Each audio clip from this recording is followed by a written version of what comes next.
We're here, back at Hat Studios. Studio? Is it studio or studios? Hat Studio. Hat Studios. It's only one studio. Can we get a ruling on that from the peanut gallery? Is it Hat Studio or studios? Studio. Yeah. Yeah. He says yeah. Studio. Yeah. Oh, the It sign says studio right there on the says sign. studio. All right, so we've settled that. Right. Here with Cosme Torrez. Yes. Did I say that right? Correct. Well, I've only. Well, Yes, Your Honor. We've. So, I was gonna introduce you as my old friend, but I thought that people might get confused about whether I meant that we've been friends for a long time, Well, I'm just an old guy. or just an old guy, because you're considerably older than me. That's the whole. Yeah. that's a fact. But all right. So how long? So we've known each other. Lord. Is it 20 years? How old are the boys? They're early 20s. Yeah. 22, 20. So At least. At least. So you gave my two youngest, Yes, who are now their in very their first 20s, haircuts. their very first haircuts. Yeah. And one of them in particular, it was memorable. You probably still remember Riley. Yes. Because you cut your fingers 2 or 3 times trying to track to his head as he chasing was his head. flailing. Yeah, Exactly. Yeah. Yeah. So it was memorable. I still got the he scars. still got scar. So anyway, so we've known each other a long time because of that, and we're gonna get into this line of work, and you're a small business owner, which makes you kind of an interesting person for this show, and you're from here, more or less, right? Yes, born and raised. Yeah, born and raised in Houston, right? Yeah, I've been here all my life. But we got to start with your name. So Cosme. So your last name Torrez. Torrez. In English we say the Z, and we don't roll the R's. So I know I sound like a little kid when I'm saying it. But so that's a common name from Mexico, right? Originally, your family was from Mexico? Yes. Yeah. My mother's side of the family for sure. Obviously, my dad's probably was as well, but they settled in South Texas. So yeah. Yeah. So but Cosme. So Cosme. Correct. Yeah. That's not a common. Well, maybe it is in some circles, but I've never known anybody else. You know, it's really more European. Actually, I did some research on my name, and it was my grandfather's name, and my dad gave me that name. They were raised in Harlingen, Texas, but the name goes back to Europe. You see it a lot from my brother's traveled in Europe, and he saw it in Italy, saw it in France, Spain. Really? Yeah. Cosme is actually one of my clients that I had in the past was Greek, and it's a Greek name. Actually, she thought it was Greek when I told her what my name was. And you said, I said, no, it's all Greek to me. No. It's all Greek to me. No. I'm from Houston, but yeah. And so that's how I got the name. The name that's really, what I was getting at. It's is a family name, really. My dad gave that to me, named me after his dad. So. Yeah. Okay. So Cosme. So, yeah, very cool. Yeah. Family history. You're the only one I've ever known, I think. I don't think I've ever met another Cosme. Yeah. But you haven't traveled in Greece enough. That's the problem. Yes. Yeah. Or South Texas, because I hear that my sisters have, and they know that there's at least an uncle. Are you saying there's a lot of little Cosmes running around that you haven't told me about? No, absolutely not. Not that I've met. I'm the only little Cosme that I know. Okay. All right. So, so you grew up. I didn't realize. So the family was from Harlingen. That was my dad's side of the family from Harlingen. Yeah. So way down in the valley. Yes. But you were born in Houston. Correct. Yeah. There's not too many. There used to be. We used to have this, and I'm obviously not, but I've been here my whole adult life, and which is getting longer and longer. And we used to have this thing. We used to say a native Houstonian. Correct. Right. You don't hear people say that too much anymore because there's not very many of them left. But the rule was, if you were a native Houstonian, you didn't get here when you were 2. You didn't. You didn't. Move here with your, but like you were born here, right? You had to be born here. Yes, I was. Yeah, and so, but I think we've lost that. I don't hear people I remember when we moved here in the '80s. Yeah. That was almost like a whole separate religion, being a native Houstonian. Yes. It was a big deal. Yes, right. It was there, and you don't find that very often these days. There's a lot of people that have come into Houston when they were younger, but they weren't really born here. So. Yeah, well, and it's a lot more. I mean, the city is. Well, it's a lot more diverse than it used to be back in the day. Yeah, very. When we moved here in '82, I was in high school, and I mean, it was well. You remember the cowboy hats and the belt buckles with the name on the back. Oh yeah, man, it was big. That was pretty much it. Everybody, people that came down here thought if they came from I had some friends that came from the East Coast, and they thought that we drove over toward Galveston, and they kept looking out, and we kept looking. What are you looking at? What are you looking for? They were like, "Well, where are all the cowboys? Where's the horses?" And we were like, "Dude, come on. Yeah. This is not weird. There's urban cowboys here. There are no, I'm sure there's some cowboys. Don't get me wrong. But however, that said, up until just recently, by the way, we didn't commence with but salute. Yeah. Salute. Okay. That said, however, up until very recently, I got to remember not to chew the ice. They told me not to chew the ice. Yeah. Up until very recently, and maybe even still, you can drive through parts of Houston that are where you're still sort of in the greater Houston area, right? And you can have like office buildings and shopping centers, and then cows. Yes. And then you drive a little further, and it's office buildings and shopping centers, like just right in the middle. You have like these rural patches. Correct. So you can see why people might be confused about. Yeah, well, they cowboys. They might think everybody wears a... Because, like, right next to the Target, there's cows. Well, yeah. Yeah. Yeah, so some people assume that everybody has a cowboy hat and boots. Doesn't everybody? All right. Anyway, so we're way off. What are we? Okay, so, but you grew up in Houston. Right. And you have been, so obviously, we gave it away, you're a... what do you call it these days? You're not a barber. Hairstylist. A hairstylist. That's what they call us. Okay.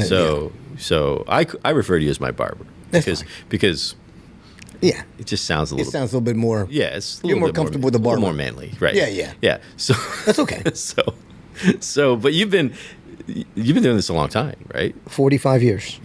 See, I'm not even 45 years old yet. Wow. Yeah. Man. Yeah, maybe I am. Maybe I'm just a little bit. Maybe I might be a little past. But yeah, 45 years. Started doing this when I was 20. 45 years. So, but how Actually, long? 46 years if you think about it, because I'm about to be. Yeah. Oh yeah, December. Your birthday's in December. Yeah, right? my birthday's in December. So yeah. Mm-hmm. Yeah. All right. So, when did you? At what point along the way? At what point did it become like your own business? Where you're like, okay, I'm in this thing for myself, like not in it for myself. You know what I mean? Where you gotta becoming my own boss. You mean? Yeah. I had always not always. It took me a few years to kind of get my feet under me, so to speak, build a clientele. I had a good mentor, my teacher, suggested always to just don't hop around, build a clientele. It's going to take some time. You're not going to make money right off the bat. So it took me a while to really embrace that. I was just kind of playing at haircutting, I guess, so to speak, more or less. Yeah. I knew it was like, yeah, like the at little that Fisher point I looked at it more like a job instead of like a career. Okay. And so basically, as time went on and I started to really understand the business, then I realized this is so much bigger. And at some point, I really couldn't tell you when exactly that occurred. I was probably in my maybe late 20s, and I started thinking about, I want to own my own business. That's what I'd like to do, be my own boss. Right. And to my 30s, and then I really... How did that whole being your own boss thing, how did it compare with what you thought it was going to be like? Well, I mean, being your own boss just basically means that nobody's...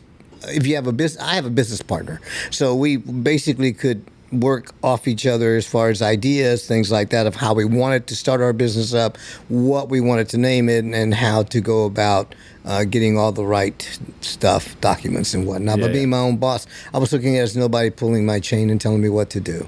Sure. Not that, But then you find out that it also means that... Well, the thing is that comes with a lot of responsibilities. Right. Outside of that, I mean, outside of just coming to work and cutting hair, you got to be there to turn on the lights and turn off the lights, and your hours may be X to X, but eventually it goes so much further than that because it's a 365 24/7 thing. Yeah. It doesn't, just because you're off doesn't mean If that there's you're any not the boss. problems, like Sure. you're the one that's got to fix it. There's That's nobody it. that you can go to, right? That's exactly you can't right. Pass it off on anybody else, That's right? exactly right. Yeah, I just people don't always realize. But so being in business for yourself is tough. It's hard. However, Yeah. to the theme of this show, Yes. which I was gonna hold the book up. This is my table prop right here. Okay. The Epic of America. We already talked about this. How Yes. and by the way, you've done really well. I mean, you haven't you got nice clothes and Yeah. you got a sporty car out there, and Yeah. the Business has been good to me, yes. You got that weird little dog that I don't understand. Hey, but I can't help that. But besides that, That's a whole nother segment. We're not even going to go into the dog story at the moment. Yeah, we're not. We're going to leave the Yeah, let's leave that. Yeah. Leave that out. Let's leave that out. Going to focus on the American Dream, Correct. which James Truslow Adams, he was a historian, and so he wrote this book, and it is a history, and it doesn't, and I've said this on some of the previous episodes. It's not. When I first looked up, okay, where did this notion of the American Dream, like who came up with that first? And of course, most people nowadays will say, well, it means different things to different people, and sure, but somebody had the idea in the beginning. And what I thought it was going to be was a book that said, this is the American Dream, and this is what we should all do about it and how we should pursue it. But instead what he says is he describes the history of like how we got to this point in 1931, and it's in the epilogue where he says, and so we have now this situation, this place, this country, which is different from other places, and the American Dream. Everybody can pursue the American Dream, and the words he uses are a better, richer, happier life. Richer, not necessarily being money, although money is part of it, but richer, and everybody can pursue that. So. Now we're 90. We fast forwarded almost 100 years to today. Yeah. Interestingly, you've been working for half of that time. Right. So you got here for the second half of the last 90 years. The second half of the last 90 years. Of the last 90 years. So how does it, like when you hear that or when you think about that, in light of your experience and how you got to where you are, what do you think? What do I think with regards to how I got here? Is it this notion of the American Dream? Is it still viable? Is it real? Is it achievable? Is it a good thing? Is it really something that everybody? I don't know. I think it depends on everybody. Everybody has a different perspective. I believe what the American Dream is to me is just being, like he says in this book, being successful and being able to call something your own and know that you have a dream to follow. If you have the dream, it's getting on the journey of living that dream. It's not necessarily money. Yeah. It is just being accomplished in something. For me, that's the way it was. Yeah. And being my own boss, putting like having a marquee with not necessarily your name on it, but at least the business on it. And to me, that was successful to me. But it took a lot of hard work. I mean, I didn't just wake up one morning and say, hey, this is what we're going to do. I had to work my way to different parts of my journey to get to finally be able to say, yes, I'm ready to start my own business. Yeah. Because I had talked about it for years, off and on, with my business partner. But things were different. We were in two different places regarding what we were doing. A lot of things. And we were working for other people, and so we were comfortable. That's the thing. You can't get too comfortable. You gotta be. I think that in order to live your dream, you got to be able to step out of your box, your comfort box. Right. Is it still viable? I think it is. I believe it is. Yeah. I don't believe that people don't want to be their own boss. Yeah. I think if they had the opportunity, they would step into it. Yeah. Well, and so the notion of having a better, richer, happier life doesn't necessarily mean. It doesn't mean you have to become your own boss. That was the path. That was the way it looked for you. Right. But the idea being that you could, as a person living in America, you could say, "This is what I want to do," and you didn't. And so I'm kind of leading the witness here a little bit because I know a little bit about your background. Right. But you kind of started from scratch. Like you didn't have a whole bunch of Oh no. privileged help. Oh no. Right? Oh, not at all. It wasn't so. No, that's why. I mean, I went to technically what they consider a trade school because I really didn't have. I mean, my uncles and grandparents and my dad, they were landscapers, and that's where I really kind of got not the idea of cutting hair, but basically them actually owning their own business and being successful in their own business because I worked for them as a young kid, and so I got to really appreciate, I guess, the hard work and dedication and what comes with it, and that you have to be able to supply your needs, and the way to get there is by working hard. Yeah. Yeah. So I started with nothing. I thought maybe the hedge clippers were too big. You wanted smaller scissors. Yeah. I went from the hedge clippers to the smaller. I could have used the weed whacker, but that was just a little bit too much for some people. But I mean, I didn't have a lot of money. I borrowed and scraped and took some money from whatever it took to get the business on the ground. So, did you find that people around you, whether they were friends or acquaintances or people that you had to interact with, were largely were they supportive? Were they helpful? Absolutely. Was there a lot of people telling you, "Who are you kidding? You're never gonna. You can't do this." Absolutely. Right? Let me tell you something. We were at a client of mine, another client, and a friend also. We were at a party at their house when this all came about. We just started talking. We were sitting in the living room with him. We just started visiting and talking with several of his friends that were successful in business, not business owners, but in their business, in what they did. Right. And so we just started talking about it, and what we really had an idea of what we wanted to do. And man, they were excited. Yeah. They were so excited. They thought that it was about time. You know? So that was kind of what got the ball rolling. Right. That was over 16 years ago. And then we just decided that why not? We had the support. Maybe not necessarily financially, but we had people that were willing to support us by being there. Yeah. They were showing up, and helping us talk to other people about what we were doing so that we could get more heads in the chairs, which creates sure, the money. So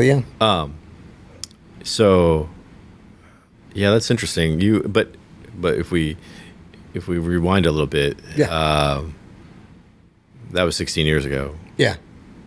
But you had to work for a lot of years to get your experience and your skills and your craft essentially to the point. Correct. That, if you had tried to do what you did 16 years ago, if you tried to do that 30 years ago, it's still. I mean, you still got to do the same thing. You have to do the same things, but you're different. But would you have been ready, to do that? No, I think that I believe that at the time that we opened our studio and decided to do that, there were some factors that kind of projected us to that point. And one was that we were working in the studio together, and we didn't like the way the concept of that studio owner didn't fit the format that we really could see that we could not necessarily be better, but be a little bit more, because we were stylists. He wasn't, and so we had a connection with other stylists, and we felt that we knew the formula that might be able. We learned what not to do and how to treat people, and how to be able to bring people in that were willing to just come to work and be successful. And that's pretty much what we did. We just brought people in, created a family, so to speak, of stylists. So, okay, so I'm gonna. It's a good story. I'm gonna kind of throw something at you a little bit. So there are some people who would listen to this and say, "Oh, well, yeah, sure. it's easy for you to say this now. You were lucky, or it was, well, sure, but not everybody, lots of people, can't do this because the system is stacked against them, or because they've been wronged in some way, or haven't been given the right. And that's why we need to like turn the dials on the system to make it fair for everyone, so that because those of us who have been successful, right? It's easy for us to say because somehow we got the easy ticket, right? And so got the golden ticket. We got the golden ticket, right? We're zooming up through the elevator right now. So when you hear that, like what do you think when you hear people say that? And I know you've heard that, right? Well, yeah, I have, and I don't think that. I think competition's important. I think that if we don't have the competitiveness amongst ourselves in anything, I don't care what it is. Yeah. I believe that it won't want you to. Yeah, you can choose to do whatever you want. I mean, you can make excuses, or you can work and be happy and just be able to give back to society the way you want to, if you have that in you. But turning the dials in any direction to give you the upper hand, that just doesn't fly, I don't think. Yeah. I just think that it's important that I just don't see it that way, because it was never that way. I was raised in a large family, and I had 7 siblings, and it was it still is competitive, because it's just what we are. We just never thought about. We all did different things. Yeah. And I was the only business owner other than my dad, per se. Well, no, I did have a brother also, but all in all, it was what we brought to the table. It's what nobody gave us any special favors. Yeah. It's just today, people just need to, I just think that people need to decide on what they really want to pursue and just go after it. You can have it. Yeah. I know it sounds kind of. You think? Yes. It sounds a little fortune cookie-ish. It does. But it's not really, because it doesn't matter what you do. You can still be successful at it. Like you said, it's not necessarily the money. It's about having the desire. Yeah, the drive to... The drive, well, the desire gives you the drive comes from the desire. You're going to drive that to get the desire that you want to accomplish. Okay, so interesting point. So do you think that some people are not realizing the American dream, better, richer, fuller, better, richer, happier life, because they actually, to begin with, like at the core, they don't want it. They don't have the desire. They don't want it bad enough. They don't have the desire to do something. Yeah, I think that even with technology today, people are quite content exactly where they are. They don't necessarily have to. They can, again. True. But with technology, it changes a lot of things. Not in our industry, because I can't cut hair from home. So, there is not an app for that. There is not an app for that. Yeah. Absolutely not. Yeah. So, that is. By the way, I'm still trying to figure out how all these people are still paying the bills and not working. Like since COVID and everything, there's a whole bunch of people that haven't gone back to work. Right. I remember you were. You tried to give back. I mean, you were doing everything you could, right? By the bit, because it's your livelihood. Yeah. I mean, what are you going to do? Yeah. How are you going to pay the bills? Right. Well, somehow people are doing that. I just don't get that. haven't figured it out. Again, it just all depends on. I don't know how they're doing it, but okay. So you got to have the desire. You have to actually. Yeah. Well, and another thing that I think about is the American dream being a place where you can pursue a better, richer, happier life. Right. It doesn't mean better than someone else. Mm-mm. It doesn't mean better than, or even necessarily. Sometimes we have this notion of equal opportunity means that everybody should have the opportunity to achieve the same level of greatness, right? Whatever that is, right? Right. It just means better than you might have done otherwise. Yes. Yeah. Yes. It's not better than your neighbor necessarily. You're Sure. still going to have different people in society, like you, even as a business owner. Right. I'm sure that there are people that you look at who are other business owners who are ahead of you or behind you in whatever way you want to measure it, right? Right. And it doesn't mean that everybody comes out the same, No.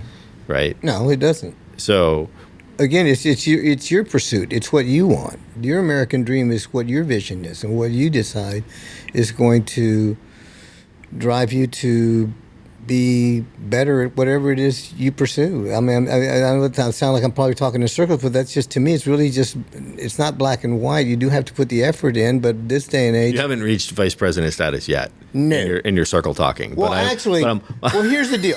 Nice. Well, here's the deal. It's funny though. we're on this road because this is the road that we're on. Right. Yes. Right, but today, I mean, I get a lot of young people that I talk to, including Me? your sons Oh, and you. yeah, my son. Yeah. And I see that they have a vision, they have a desire. Yeah, They want to, and it's not something that I think that you have to have good mentors, which Sure. I always told my son. Just find a good mentor. It doesn't matter. It doesn't have to be me. It probably was wise that it wasn't me, but he did find coaches and teachers and people. Yeah, that's right. So he's a GM in a restaurant, very successful, and he never went to college for it. He just worked hard. Yeah, that's what we always told him.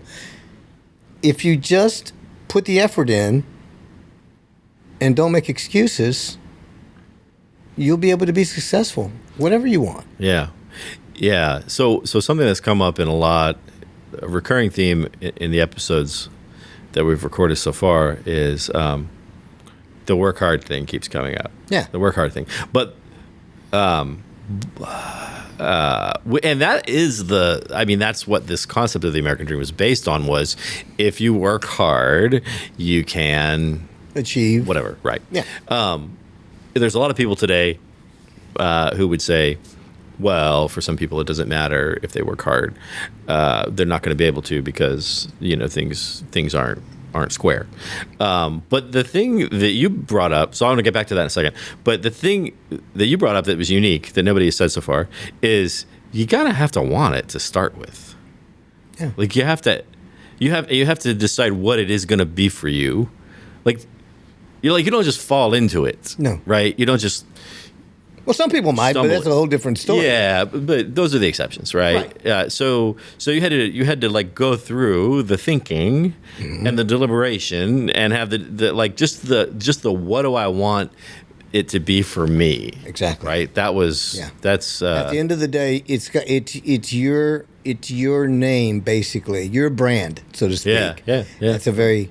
That's what we say these days. It's what the cool kids are saying. Yeah. But anyway, that's what it is, and that's what it comes down to. It's your reputation, it's your brand. It comes down to that. What do you see? What do you envision your success is going to look like?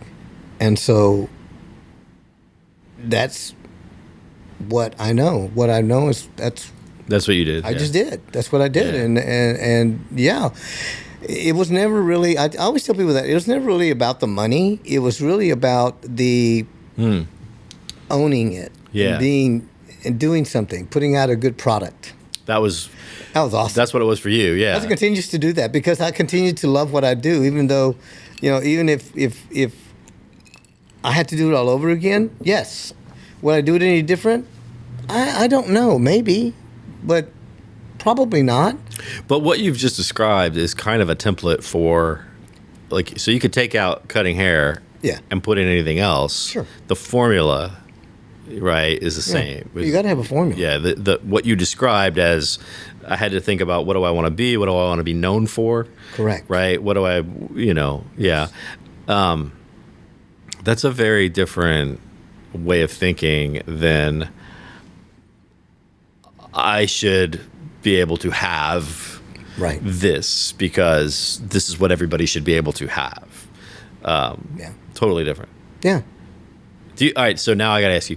So you talk to a lot of people because every day there's like 6, 8 people, whatever, in your chair, right? Yeah. 10, 12, 15, yeah. something 10, like 14. That. Yeah.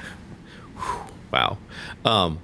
So you get to hear a lot of perspectives. Yeah. Yeah. So without calling anybody out, Right. how do you ever hear people going on about something that maybe is a little bit running counter to this this way of thinking that we're Absolutely. talking about? Yeah. I think that what you do is that if you have a certain, not belief, but if you have a certain can't think of the word, Conviction. That's a great word. Yes, you attract those like-minded people to a degree. Sure. On a much higher percentage than those that don't. Yeah. Now that doesn't mean that I don't have a combination. Yeah. But so what do you so what are some of the things that like I said, without calling anybody out, what are some kind of typical things that sometimes you hear that make you go, wow, this guy doesn't get it, or this girl doesn't get it, or well, I think that a lot of it is because people have been they're a little what's the word, skewed in what they hear, probably even not only in society, but in school, or even at home. And so a lot of times it skews their view of what really is going on. And I can't go into. I mean, there's people that just have a very their view of the world or the view of success here. Mm-hmm.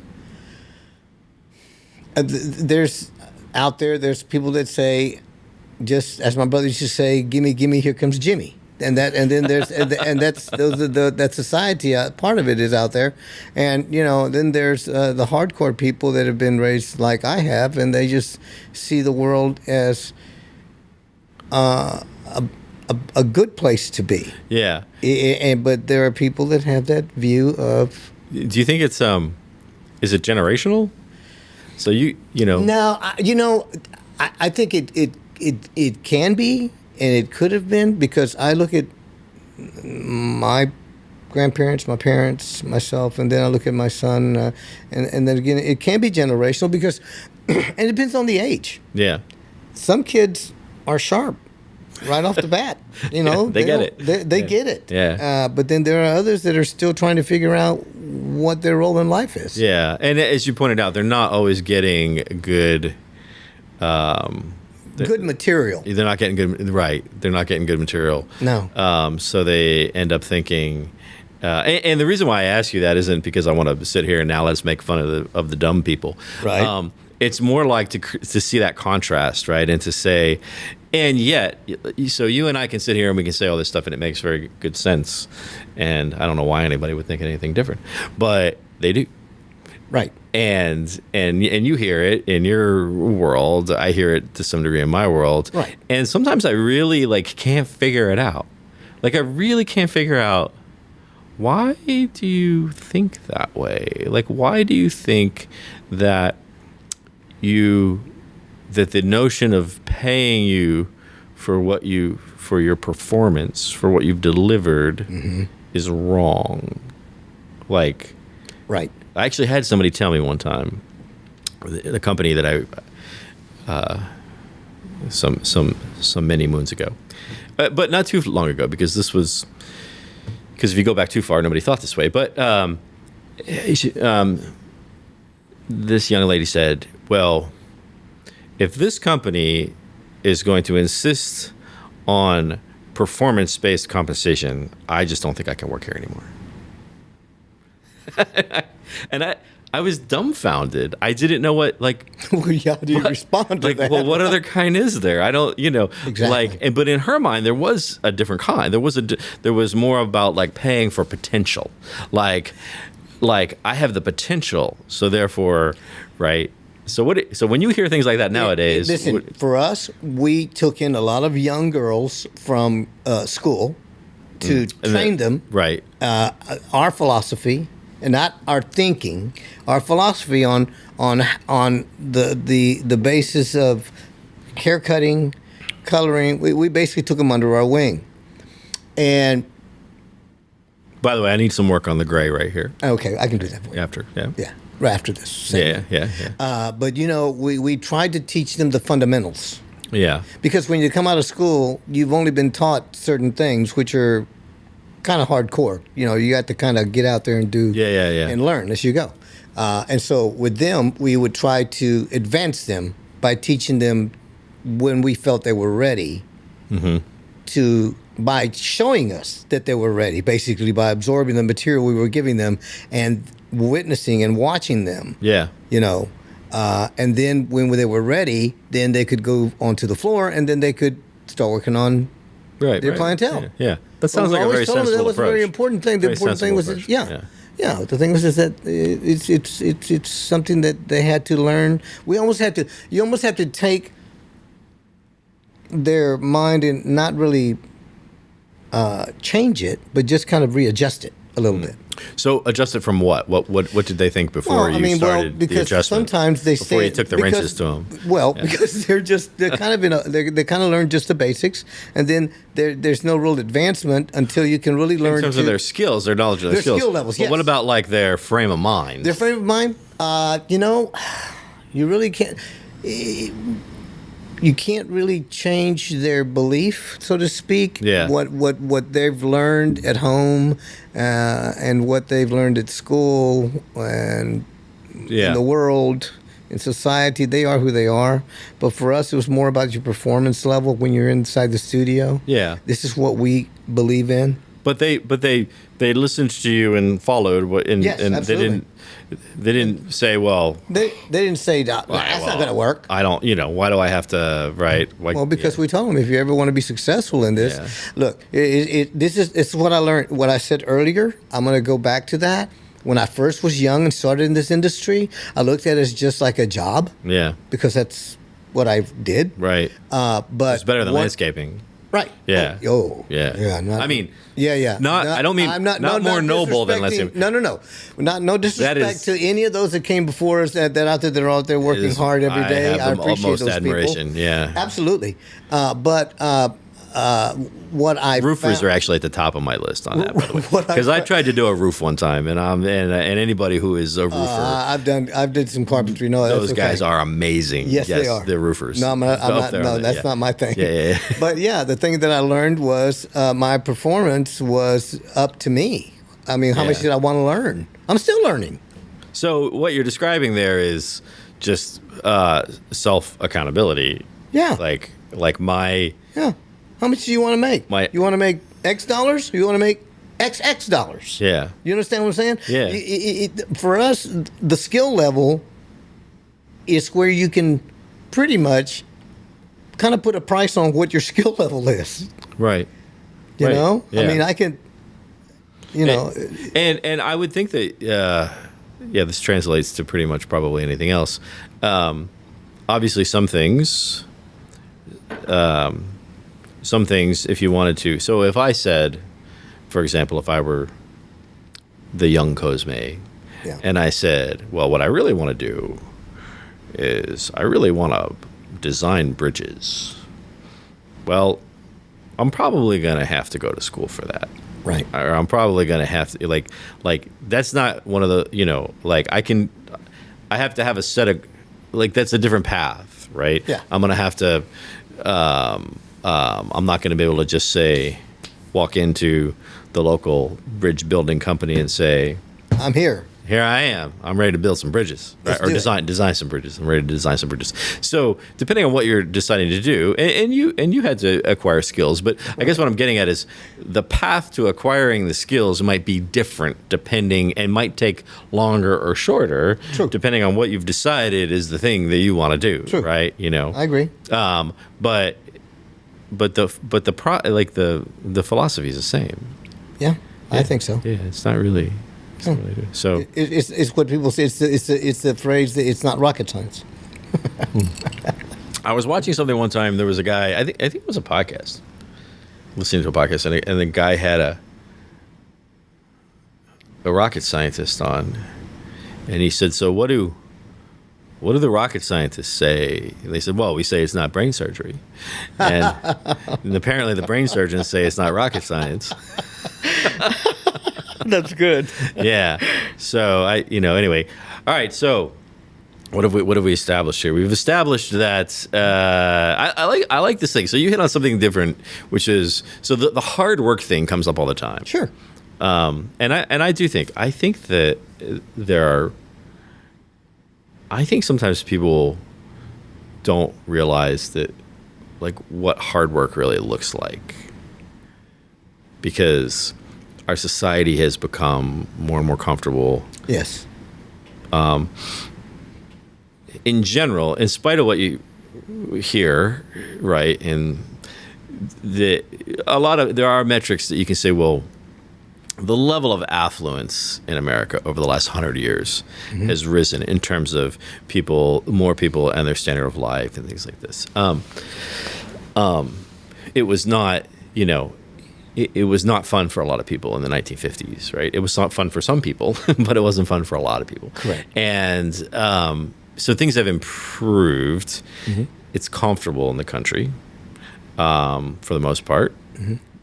And I'm speaking in broad, like generally. There's always somebody who was going to, well, what about those people in California that are living in the tents? Yes, it's not great for everybody, but in general, the country has become more comfortable, and we haven't really had any enemies for a long time. No, like there hasn't been a war, like a real war. No, for us, right? Right. Ukraine's a different situation, but.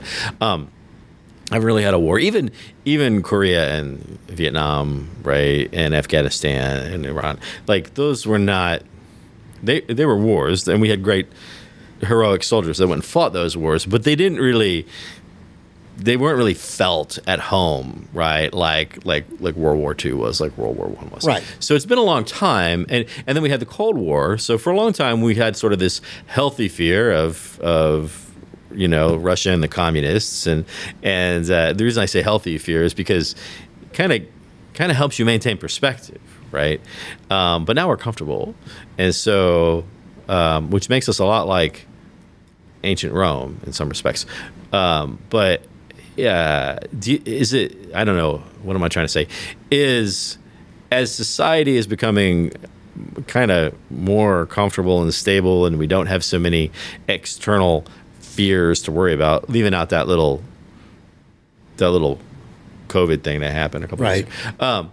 Is that part of the skewing of where do you think that people? So you and I grew up in a time where it was different. So is that maybe why people are losing a sense of like, I got to work hard, I got to be serious, I got to take ownership, I got to have a personal accountability? I think that for us growing up, we knew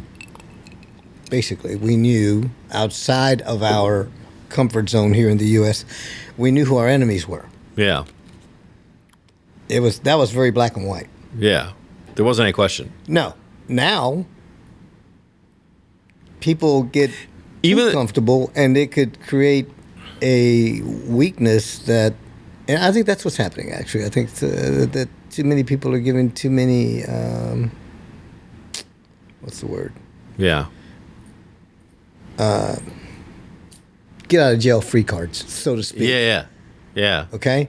And so that's a whole nother topic. Well, yeah, I know that, but I'm just saying that to me is that I find I couldn't tell you a percentage of young people, but I find that some of them are very much they're just kind of lost. They don't really have an idea of what they want to do with their life. Yeah, I read it. I'm not saying that young people don't always know what they want to do, but I'm just saying that I find it's typical that you don't.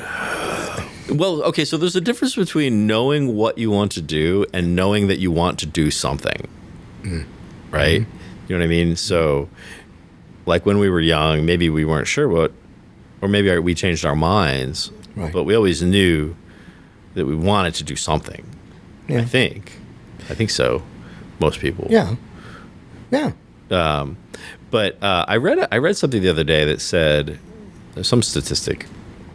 Who knows where these things come from? But if I were Ben Shapiro, I would know, but I'm not, so I don't know. So it was something like some remarkably high percentage of high school students, I think it was high school students or teenagers or something, that have reported regularly feeling a sense like lost. I forget the words exactly, but lost, and a feeling of sort of meaninglessness, and and the number that have like contemplated suicide is very high, and and so they're blaming it. They're saying, well, this is because of COVID, and maybe that accelerated or crystallized some things, but I think maybe that's been baking for a while. I don't know. What do you think? You're like, I have no idea. I'm just going off on a. No, it could be. and so I'm trying to get to like why is it so? And I don't know. I guess we wouldn't be the first older generation to say why are the youngsters these days the way they are. Right. But it does seem weird. So. Well, one excuse is as good as the next. Yeah. That's what you want. I mean.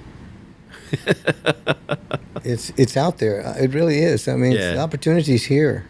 Why, in spite of all the madness that's going on with borders and whatnot, there's still people wanting to come here for a reason. The reason they come here is because of success. They see it. Yeah. They don't get it where they're at. Yeah. I wasn't. Again, like we talked about earlier, I didn't have a silver spoon. I just worked for it. Yeah, that's what I knew. That's it. People are just making it. Some people make excuses. Yeah. We used to tell our son, we'll accept reasons, not excuses. Yeah. How do you tell which one is which? You don't. Not today. Not today you can't. It's true. Again, we knew who our enemies were back then. We don't now. Yeah. Yeah, we don't. And not only do we not know who our enemies, but even the philosophy of our enemies back then is now regarded as like it used to be that, well, they were like this and we're like this, and this is bad and this is good. Correct. But now this might be good too. I mean, that was the thing, right? We're going to get off on a whole other tangent, but when we were kids, communism was bad. Yes. You just knew that. That was it. You didn't. Yeah. There wasn't. They're the bad guy. And you learned a little bit about why it was bad and everything, but there was no question about that. Communism is bad, so we have to stop communism because it does bad things. Now, I think in school, what you learn is that communism is just a different way of doing it. Yes. And it might be good or it might be bad. Right. Depending on how you do it. Right. So. Yeah. So. Communist light. Communist light.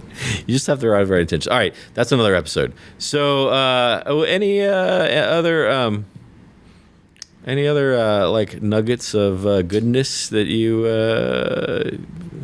those youngsters out there that are trying to? None of them are listening to this, by the way, but the old people are getting a kick out of it. Yeah. Well, well, for young people, it's no different than it would have been with my kid, and teaching him the fundamentals and telling him, Yeah, you gotta. Don't sell yourself short. Don't ever. So that is a little nugget of goodness. Be competitive, man. Because that's a common axiom: don't sell yourself short. However, in the context of what we're talking about, that's huge. Yeah. That's probably what millions of people are doing, right? Yeah. When you're saying, don't settle. The system is against me. I can't do it. Right? It's not fair. Right. Yeah. Exactly. You're selling yourself short. Yeah, probably, you are. Probably. Well, you're not seeing the big picture. Unless you're just an idiot. I mean... You're not seeing the big picture, man. You can't be an idiot, I guess. That's very true. There's a lot of them out there. Somebody has to be an idiot. It has to be an idiot. Somebody, yeah. Well, that's another thing, right?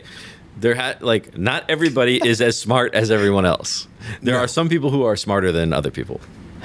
Yes. That's just the way it is. There are some people... There are even some people who are better looking than us. There's not very many of them, but there's a couple of them. No, there are not, but there's a few.